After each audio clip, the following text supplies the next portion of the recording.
അപ്പോൾ കടലാഴകളെ സ്നേഹിക്കുന്ന നമ്മുടെ അഭിമാനമായ അതുല്യ നമ്മോടൊപ്പം തത്സമയം ചേരുകയാണ്. അതുല്യ, നമസ്കാരം, ഗുഡ് മോർണിംഗ്. ഇതിപ്പോൾ കടലാഴങ്ങളിലേക്ക് പോവുക, അതൊരു കൊമേഴ്ഷ്യൽ ഡൈവർ എന്നുള്ള രീതിയിൽ ആ കാര്യങ്ങളെ കാണുക, ഇത് മലയാളിയെ സംബന്ധിച്ചിടത്തോളം അത്ര പരിചിതമുള്ളൊരു പ്രൊഫഷൻ അല്ല. അതുല്യ എങ്ങനെയാണ് ഈ പ്രൊഫഷനെ കുറിച്ച് മനസ്സിലാക്കിയതും അതിലേക്ക് കടന്നു വന്നതും? സത്യത്തിൽ ഞാൻ ആദ്യം ഒരു കൊമേഴ്ഷ്യൽ ഡൈവിംഗ് എന്നതായിരുന്നില്ല എൻ്റെ ഒരു പ്ലാനിങ്. ഞാൻ ജസ്റ്റ് എങ്ങനെയെങ്കിലൊക്കെ പോലീസിലൊക്കെ കയറി ചൈൽഡ് അംബീഷനൊക്കെ ചെയ്തത് ഞാൻ അങ്ങനെയായിരുന്നു, പോലീസ് ഓഫീസറാണെന്ന്.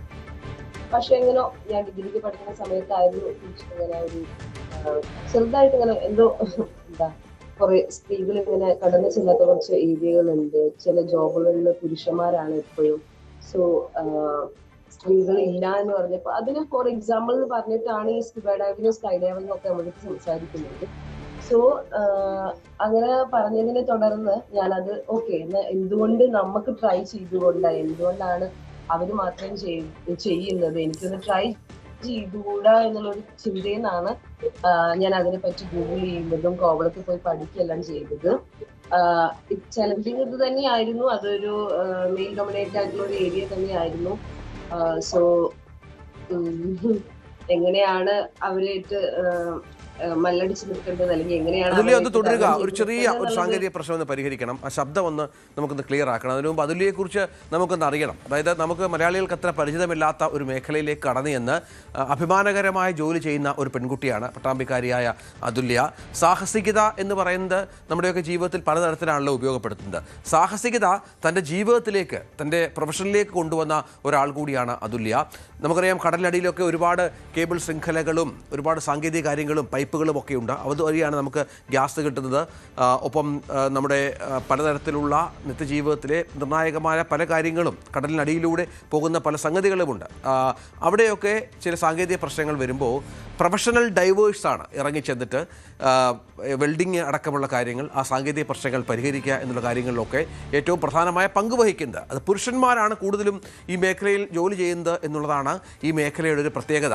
പക്ഷേ വളരെ ധൈര്യപൂർവ്വം, അഭിമാനപൂർവ്വം തൻ്റെ പ്രൊഫഷനായി തിരഞ്ഞെടുത്ത ഒരു സംഗതിയായി ഇത് അതുല്യ കണ്ടിരിക്കുന്നു എന്നുള്ളതാണ് അതുല്യയുടെ ഒരു പ്രത്യേകത. അതുല്യ, നേരത്തെ ഒരു സാങ്കേതിക പ്രശ്നം കാരണമാണ് ഒരു ബ്രേക്ക് വന്നത്. തുടരാം, ഇപ്പോൾ കൃത്യമായും തോന്നുന്നു.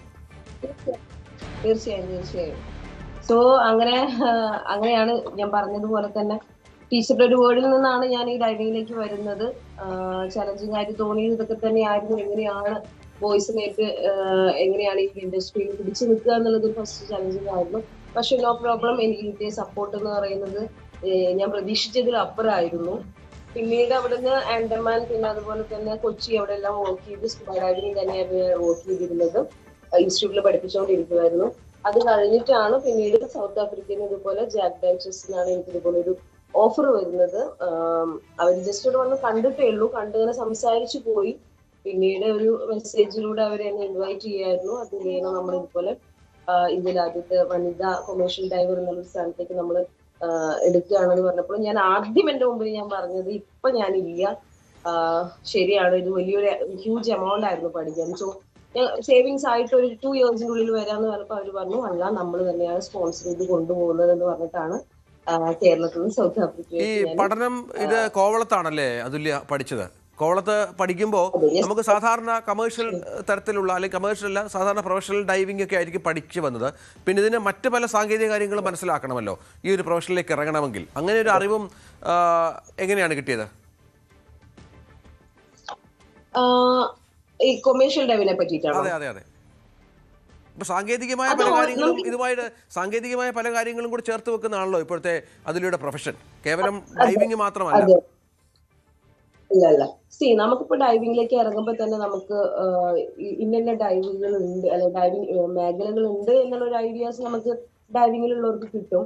പിന്നെ മെയിൻ ആയിട്ട് അതിൽ എക്യുപ്മെന്റ്സ് യൂസ് ചെയ്യണോ എന്നുള്ളത് മാത്രമേ ഉള്ളൂ. പിന്നെ സ്കൂബേന്റെ മാസ്കിന് പകരം നമ്മൾ കെബിമോഗെന്നുള്ള ഹാറ്റ് ആണ് നമ്മൾ യൂസ് ചെയ്യുന്നത്. ഇതാണ് നമ്മളൊരു വ്യത്യാസമായിട്ട് എനിക്ക് തോന്നുന്നുള്ളൂ. പിന്നെയുള്ളതൊക്കെ എക്യുപ്മെന്റ്സ് എങ്ങനെ യൂസ് ചെയ്യാം എന്നുള്ളതാണ്.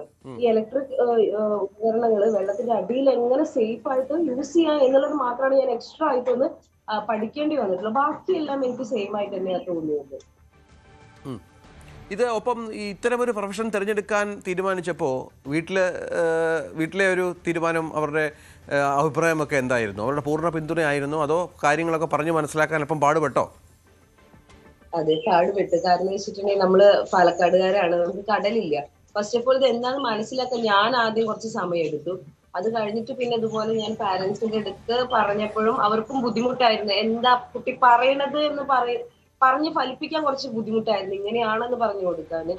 അപ്പോഴും അവർ ആദ്യം വിചാരിച്ചത് ഇതിന്റെ സർഫേസിന്റെ മേലെ അല്ലെങ്കിൽ കടലിന്റെ മേലെ ആയിരിക്കും എന്നുള്ളതാണ് അവർ വിചാരിച്ചത്. പക്ഷെ അല്ല, പിന്നീട് കടലിന്റെ അടിയിലാണ് എന്നൊക്കെ പറഞ്ഞ് മനസ്സിലാക്കാൻ എന്റെ ആന്റിയുടെ ഹസ്ബൻഡ് നേവിയിലായതുകൊണ്ട് അങ്കിളുടെ കുറച്ചൊരു സഹായം എന്നെ ഹെൽപ്പ് ചെയ്തിട്ടുണ്ട്.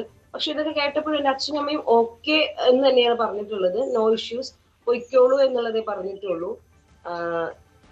പിന്നെ ഇപ്പൊ അവരെയൊക്കെ പാനിക് ആക്കാണ്ടാണ് ഇത്രയും ദിവസം ഞാൻ അങ്ങനെ പോയിട്ടുണ്ടായിരുന്നത്. ഓക്കെ, കടലിലാണ് ജോലി എന്ന് അറിയാം, എങ്കിലും അവരൊക്കെ വിളിക്കുമ്പോൾ ഞാൻ പറയില്ല, ഇല്ല ഞാൻ ഇവിടെ സർഫേസിലാണ് ഇരിക്കുന്നത് എന്നൊക്കെ പറയും. ഇപ്പൊ സോഷ്യൽ മീഡിയയിലൂടെ ഞാൻ തുറന്നു പറയൽ തുടങ്ങി, അല്ലെങ്കിൽ കാര്യങ്ങൾ തുറന്നു പറയൽ തുടങ്ങിയപ്പോ എന്റെ പാരന്റ്സ് ഓ മൈ ഗോഡ്, ഈ കുട്ടി ഇത്രയും വലിയ ജോബാണ് ചെയ്യുന്നത് എന്നുള്ളത് ഇപ്പൊ അവര് പാനിക് ആക്കാണ്ട് കൊണ്ടുപോകുമായിരുന്നു ഞാൻ ആക്ച്വലി. അപ്പോൾ ഈ ജോലിയുടെ ഒരു സ്വഭാവം എന്താണ് അതുല്യ? ഈ ദക്ഷിണാഫ്രിക്കയിലാണെന്ന് മനസ്സിലാക്കുന്നു. അവിടെ ഈ പറഞ്ഞതുപോലെ കടലടിയിലേക്ക് ചെല്ലുക, ഈ പൈപ്പുകളുടെ സാങ്കേതിക പ്രശ്നങ്ങളൊക്കെ പരിഹരിക്കുക, മറ്റ് ഒരു സ്വഭാവം എന്താണ് സാധാരണക്കാർക്ക് മനസ്സിലാകുന്ന രീതിയിൽ എന്തൊക്കെയാണ് അതിൽ ചെയ്യുന്നത് അവിടെ? അവിടെ നമുക്ക് അണ്ടർ വാട്ടർ റിലേറ്റഡ് ആയിട്ട് എല്ലാ വർക്കും വരും. നമുക്ക് അങ്ങനെ കുറച്ച് വർക്കുകൾ എന്നുള്ളതില്ല. അപ്പൊ നമുക്ക് വിചാരിക്കും നമുക്ക് അണ്ടർ വാട്ടറിൽ പോയിട്ട് നമുക്ക് കോൺക്രീറ്റ് ഒക്കെ ചെയ്യാൻ വേണ്ടി പറ്റുമെന്ന് വെച്ചാൽ നമുക്ക് അണ്ടർ വാട്ടറിൽ പോയിട്ട് ഇതുപോലെ സ്റ്റെപ്പുകൾ ഉണ്ട്, അല്ലെങ്കിൽ കോൺക്രീറ്റ് സംഭവങ്ങൾ നമുക്ക് പണിയാൻ വേണ്ടി പറ്റും. പിന്നെ അതുപോലെ തന്നെ കെമിക്കൽ വർക്ക്സുകൾ ഉണ്ടായിരിക്കും. അണ്ടർ വാട്ടറിൽ ഒരുപാട് പൈപ്പ് ലൈനുകൾ പോകുന്നുണ്ട്. ഇത് നമുക്ക് കണക്ട് ചെയ്യേണ്ട സിറ്റുവേഷൻസ് വരും. അതുപോലെ തന്നെ പണ്ട് ഇതുപോലെ പോയിട്ടുള്ള കപ്പലുകൾ അല്ലെങ്കിൽ മുങ്ങി പോയിട്ട് വലിയ വലിയ ബോട്ടുകൾ ഉണ്ടായിരുന്നു, സാൽവേജ് വർക്ക്സ് എന്ന് പറയും. ഇതൊക്കെ നമ്മൾ പോയി മുങ്ങി അത് അത് ചിലപ്പോൾ ഒരു 2 ആഴ്ച 3 ആഴ്ച അല്ലെങ്കിൽ ഒരു മാസമൊക്കെ നീണ്ടു നിൽക്കുന്ന വർക്കുകളായിരിക്കും. അത്രയും വലിയ കപ്പലുകളായിരിക്കും ചിലപ്പോൾ മുങ്ങി പോയിട്ടുണ്ടായിരിക്കും മുമ്പെങ്ങാനും. അതൊക്കെ ഇതിന് റിമൂവ് ചെയ്ത് മാറ്റും. പിന്നെ അതുപോലെ തന്നെ ഈ പറഞ്ഞ പോലെ തന്നെ എല്ലാവർക്കും സുപരിചിതമായിട്ടുള്ള ഒരു വേർഡ് ആയതുകൊണ്ട് ഞാൻ അത് പറയുന്നത് ഈ അണ്ടർ വാട്ടർ വെൽഡിങ് എന്നുള്ളത്. നമുക്ക് അണ്ടർ വാട്ടർ വെൽഡിങ് ഞാൻ അണ്ടർ വാട്ടറിൽ പോയിട്ട് ചെയ്യും. എന്തെങ്കിലും രീതിയിൽ ഇപ്പൊ വെൽഡ് ചെയ്യേണ്ട ഏരിയാസ് ഒക്കെ ആണെങ്കിൽ വെൽഡ് ചെയ്യും. ഇനിയിപ്പോ എന്തെങ്കിലും കട്ട് ചെയ്യണം, ഇപ്പൊ ഇരുമ്പിന്റെ കഷ്ണോ അല്ലെങ്കിൽ മരത്തിന്റെ കഷ്ണോ, അങ്ങനെ എന്ത് വലിയ കഷ്ണങ്ങളോ എന്തെങ്കിലും അതിന്റെ എല്ലാ എക്യുപ്മെന്റ്സ് നമ്മൾ യൂസ് ചെയ്തിട്ട് നമ്മൾ ഇവിടെയൊക്കെ വുഡ് കട്ട് ചെയ്യുന്ന ആ ഒരു എക്യുപ്മെന്റ്സ് ഉണ്ടല്ലോ, അപ്പൊ നമ്മൾ യൂസ് ചെയ്തിട്ട് അണ്ടർ വാട്ടറിലാണെങ്കിൽ അത് കട്ട് ചെയ്ത് മൂവ് ചെയ്ത് മാറ്റുക. അങ്ങനെ ഒരു വിധത്തിലെല്ലാം. ഇനിയിപ്പോ ഡാം വർക്കുകൾ ഉണ്ടായിരിക്കും, ഈ ഡാമിലുള്ള എന്തെങ്കിലും രീതിയിലുള്ള പ്രോബ്ലംസ് ഉണ്ടെങ്കിൽ അതെല്ലാം. അങ്ങനെ അണ്ടർ വാട്ടർ റിലേറ്റഡ് ആയിട്ട് എല്ലാ വർക്ക്സും നമ്മള് ചെയ്യണം. ഞാൻ അവിടെ അതും ഉണ്ടായിരുന്നു. അതുപോലെ തന്നെ ഞാൻ അസിസ്റ്റന്റ് സൂപ്പർവൈസർ ആയിരുന്നു. സോ നമ്മൾ അവിടെ പഠിപ്പിക്കും കൂടിയാണ് ചെയ്തിട്ടുണ്ടായിരുന്നത്. അങ്ങനെ രണ്ടും കൂടിയിട്ടാണ് ഞാൻ ചെയ്തുകൊണ്ടിരിക്കുന്നത്. ഈ കൂടുതലും പുരുഷന്മാർ ജോലി ചെയ്യുന്ന ഒരു ഫീൽഡാണല്ലേ ഇത്? അതുല്യ മാത്രമാണോ കണ്ടു പരിചയിച്ച ഒരു വനിത? വേറെ ആരെങ്കിലും അനിതര കൂട്ടുകാരുള്ള ആരെങ്കിലും ഉണ്ടോ ഈ ഫീൽഡിൽ? ഇന്ത്യന്ന് ഇപ്പൊ ഇല്ലേ, ഞാൻ പഠിച്ച് ഇതാക്കുന്നവർ ഇതുവരെ ആരും വന്നിട്ടില്ല. കടന്നു വരണം. പെൺകുട്ടികളാണെങ്കിലും ആൺകുട്ടികളാണെങ്കിലും, ഞാൻ ഇന്ന വിഭാഗത്തിൽ മാത്രം പറയുന്ന ഒരാളൊന്നുമല്ല. ആരാണെങ്കിലും കടന്നു വന്ന് പഠിക്കുക എന്നുള്ളതാണ്. ഞാൻ പഠിക്കുന്ന സമയത്ത് ആരും ഉണ്ടായിരുന്നില്ല. ഞാൻ അവിടെ പഠിക്കുന്ന സമയത്താണെങ്കിലും ജോലി സമയത്താണെങ്കിലും ഉണ്ടായിരുന്നില്ല. പിന്നെ ഞാൻ അവിടെ ഉള്ള ഒരു ലേഡി, അതൊരു സൗത്ത് ആഫ്രിക്കൻ ലേഡി ആണ് അവിടുത്തെ ഒരു സൂപ്പർവൈസർ ആയിട്ട് ഉണ്ടായിരുന്നത്. സോ ആളൊക്കെയാണ് എന്നെ പഠിപ്പിച്ച് ഈ ഒരു ലെവലിലേക്ക് ഇങ്ങനെ എത്തിച്ച് തന്നത്.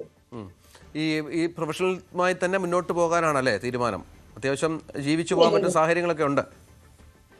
അതെ, ഞാൻ പറയട്ടെ, അത് നമ്മളാരും ഡൈവിങ്ങിലുള്ള ഒരാളും പൈസ എന്നതിലുപരി നമുക്കിത് ഭയങ്കര ഇഷ്ടമാണ് വെള്ളത്തിലേക്ക് പോകുന്നത്. നമ്മളെല്ലാവരും ഇഷ്ടപ്പെട്ട് ചെയ്യുന്ന ഒരു ജോലിയാണ്. സോ അതങ്ങനെ സ്റ്റോപ്പ് ചെയ്യാൻ പറ്റുമോ എന്ന് ചോദിച്ചിട്ടുണ്ടെങ്കിൽ എന്നെ സംബന്ധിച്ചോളം ഭയങ്കര ബുദ്ധിമുട്ടാണ് കേട്ടോ ഡൈവിങ് സ്റ്റോപ്പ് ചെയ്യുന്നത്. എനിക്ക് ഇഷ്ടമാണ് വെള്ളത്തിലേക്ക് പോകാന്, എന്നും കടലിന്റെ അടിയുടെ കാഴ്ചകൾ കാണാന്. ഈവൻ അവിടുന്ന് ഒരു പ്ലാസ്റ്റിക് ഒരു സംഭവം എടുത്ത് കരയിലേക്ക് കൊണ്ടുവന്ന് അവരുടെ പൊല്യൂഷൻ മാറ്റാൻ പറ്റുമല്ലോ എന്ന് ആലോചിക്കുമ്പോൾ പോലും എനിക്ക് ഭയങ്കര ഹാപ്പിയാണ്. കാരണം അത്രയും ഉണ്ട് നമ്മുടെയൊക്കെ കടലിന്റെ അടിയിൽ മലിനമായിട്ടുള്ള കാര്യങ്ങൾ. ഈ കടലിന്റെ അടിയിൽ എന്ന് പറയുമ്പോൾ അപകടകരമായ ഒരുപാട് കാര്യങ്ങൾ കൂടി ഉണ്ടല്ലോ. നമ്മളങ്ങനെ കടലിനടി പോയി കണ്ടിട്ടില്ല, പക്ഷേ ഇപ്പോൾ സിനിമകളിലോ കണ്ടിട്ടുള്ളത് ഒരുപാട് വിഷപ്പാമ്പുകൾ, ഉപദ്രവിക്കുന്ന മറ്റു ജീവികളും ഒക്കെ ഉണ്ടോ എന്ന് കേട്ടിട്ടുണ്ട്. അത്തരം എന്തെങ്കിലും അനുഭവം ഉണ്ടായിട്ടുണ്ടോ അതുലേക്ക്? ഇല്ല, നാം പറയട്ടെ, നമ്മള് ഡൈവിംഗ് എന്ന് പറയുന്നത് 100% സേഫ്റ്റി. നമ്മൾ തിയറിയും പ്രാക്ടിക്കലും എല്ലാം കംപ്ലീറ്റ്ലി പഠിച്ചതിന് ശേഷമാണ്, തിയറി ആദ്യം പഠിച്ചതിന് ശേഷമാണ് നമ്മൾ പ്രാക്ടിക്കലിലേക്ക് പോകുന്നത്. സോ ഇതിലെല്ലാം നമ്മൾ 100% സേഫ്റ്റി കാര്യങ്ങൾ നമ്മൾ പറയുന്നുണ്ട്. ഇതെല്ലാം നമ്മൾ ഫോളോ ചെയ്യുന്നുണ്ട്. പിന്നെ നമ്മുടെ ഒരു റൂള് പ്രകാരം don't touch anything under water എന്നുള്ളത്. നമ്മൾ അണ്ടർ വാട്ടറിൽ ഒരു സംഭവത്തെ നമ്മൾ ടച്ച് ചെയ്യാൻ വേണ്ടി പാടില്ല. പിന്നെ നമ്മൾ പറയുന്നത് വെള്ളത്തിന്റെ അടിയിൽ പോണ സമയത്ത് ആ മീനുകൾ പോലും, അവിടെയുള്ള ജീവജാലങ്ങൾ പോലും അറിയില്ല നമ്മൾ അങ്ങോട്ടേക്ക് പോകുന്നത്. അവരെ ഡിസ്റ്റർബ് ചെയ്യാത്ത രീതിയിലാണ് നമ്മൾ പോകുന്നത്. പിന്നെ എന്ന് പറയുമ്പോൾ നമ്മൾ ഓരോ ഡൈസൈറ്റ് ആണെങ്കിലും എല്ലാം നമ്മൾ ഫെമിലിയർ ആയിട്ടുള്ള സ്ഥലത്താണ്, അല്ലെങ്കിൽ അതിനെ പറ്റി പഠിച്ച് ഇറങ്ങുന്ന ലൊക്കേഷനെ പറ്റി അവിടെയുള്ള ലോക്കൽസിനെ എടുത്ത് ചോദിച്ച്, അല്ലെങ്കിൽ അവിടെ മുന്നേ ഇറങ്ങിയിട്ടുള്ള ആളുകളെ കുറിച്ച് ചോദിച്ച്, അവിടെ ഇതിനു മുമ്പ് മരണങ്ങൾ നടന്നിട്ടുണ്ടോ, ആ മരണങ്ങൾ നടക്കാനുള്ള കാരണം, അങ്ങനെ എല്ലാം ചോദിച്ച് മനസ്സിലാക്കിയതിനു ശേഷമാണ് നമ്മൾ അവിടേക്ക് ഇറങ്ങുന്നത്. ഇതൊന്നും ചെയ്യാതെ ഇരിക്കുമ്പോഴാണ് അപകടങ്ങളിലേക്ക് പോകുന്നത്. സോ ഞങ്ങൾ എല്ലാവരും 100% സേഫ്റ്റിയാണ് നോക്കിക്കൊണ്ടിരിക്കുന്നത്. ഇപ്പൊ കാലാവസ്ഥ ഇതാവണം, നമ്മൾ ഡൈവിന് ഇറങ്ങണേക്കാട്ട് മുമ്പാണെങ്കിൽ പോലും കൃത്യമായിട്ട് നമ്മൾ കാലാവസ്ഥ നോക്കുന്നു. ഇന്ന് ഹൈ ടൈഡ് ആണോ ലോ ടൈഡ് ആണോ, അതുപോലെ തന്നെ മഴ കൂടുതലാണെങ്കിൽ അന്ന് നമ്മൾ ഡൈവിന് ഇറങ്ങത്തില്ല. സോ അത്രയും സേഫ്റ്റി നോക്കിയിട്ടാണ് നമ്മൾ ഇറങ്ങുന്നത്. പിന്നുള്ളത് ഈ പറഞ്ഞ പോലെ അറ്റാക്കുകൾ ആണെന്നുള്ളത് അതൊക്കെ ദൈവത്തിന്റെ കയ്യില് അങ്ങനെ ഉണ്ടാവില്ല. ബട്ട് എന്തെങ്കിലും ഉണ്ടാവുകയാണെങ്കിൽ നമുക്ക് അറിയാലോ, ഇതൊരു റിസ്ക് ആയിട്ടുള്ള ജോബാണ്. സോ അതിൻ്റെതായിട്ടുള്ള സംഭവങ്ങൾ ഉണ്ടാവും, നമുക്കറിയാം. ഇതുവരെ ഒന്നും ദൈവം സഹായിച്ചിട്ട് 5 വർഷം ഞാൻ ഡൈവിംഗിൽ ഇതുവരെ അങ്ങനെയൊന്നും സംഭവിച്ചിട്ടില്ല. ഞാൻ എല്ലാ കാര്യങ്ങളും വ്യക്തമായി പഠിച്ച് അല്ലെങ്കിൽ സേഫ്റ്റി വശങ്ങൾ നോക്കിയിട്ട് തന്നെയാണ് ഞാൻ ചെയ്യാറുള്ളത്. ഓക്കെ അതുല്യ, ഏതായാലും ഒരു വലിയ ആശംസ. ഈ ഒരു എന്താണ്, ഈ ധൈര്യത്തിനുള്ള ഒരു വലിയ അഭിനന്ദനം കൂടി നേരുകയാണ്. താങ്കളുടെ പ്രൊഫഷനിൽ വളരെ മിടുക്കിയായിട്ട് മുന്നോട്ട് പോകട്ടെ എന്ന് ആശംസിക്കുകയാണ് ന്യൂസ് 8ൻ്റെ ഭാഗത്ത് നിന്ന്. അപ്പോൾ പട്ടാമ്പിക്കാരിയായ അതുല്യ കടലില്ലാത്ത പാലക്കാട്ട് നിന്ന് ആഴക്കടലിൻ്റെ ആഴങ്ങളിലേക്ക് നമുക്കായി ജോലി ചെയ്യുന്ന അതുല്യയെക്കുറിച്ചാണ് നമ്മൾ കണ്ടത്.